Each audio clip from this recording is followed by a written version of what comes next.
Soy Pablo Veloso y quiero invitarte a mi curso de la sabiduría de los cuentos de hadas. Me dirás, ¿por qué cuentos de hadas que son tan simples y que se le cuentan a los niños? Bueno, pensemos que las grandes verdades de las religiones, como el hinduismo, el cristianismo, el budismo, son verdades realmente potentes y son verdades a veces muy abstractas, muy directas, muy de los cielos. Pero cuando esas grandes verdades descienden al pueblo y empiezan a ser relatadas entre la gente, ¿no? La historia de Jesús, la historia de Buda o diferentes episodios de santos y personajes se empiezan a contar, como pasa con las florecillas de San Francisco de Asís, que es una popularización de realmente la vida de San Francisco.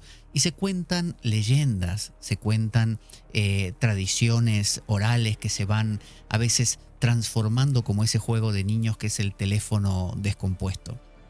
Bueno, lo que agregan estos cuentos, imaginemos ese mundo europeo donde en cada casa, quizá rural, en el medio del campo, se reunían algunas mujeres a coser o a tejer y se cuenta que ellas mismas se contaban estas historias y estos cuentos que de hecho distaban mucho de ser para niños. Eran tétricos en muchos casos, crueles.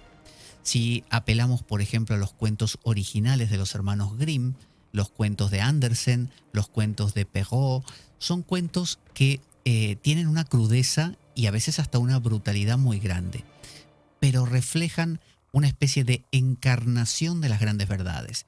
Yo digo que la verdad que uno puede encontrar en la Biblia, en un cristianismo, cuando la encuentra en estos cuentos populares, la encuentra trabajada, la encuentra masticada, la encuentra más cercana a nuestro tiempo, por gente como tú y como yo, que la han, digamos, tamizado a través de su propia vida. Por lo tanto, leer un cuento de hadas, meditar, que es lo que te propongo en estos cuentos, estudiarlos, leerlos juntos, desglosarlos, ver qué quiere decir cada personaje, qué nos cuenta. Es una manera de aproximarte a las mismas grandes verdades que te proponen las religiones, pero de una manera mucho más sencilla, mucho más amena, mucho más accesible, ¿no? Y en el fondo, como si fuéramos un niño que nos están contando un cuento de hadas antes de dormir.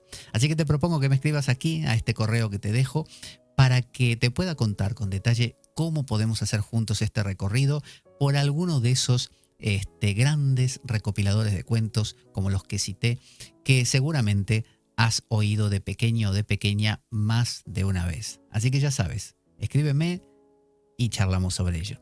Te espero.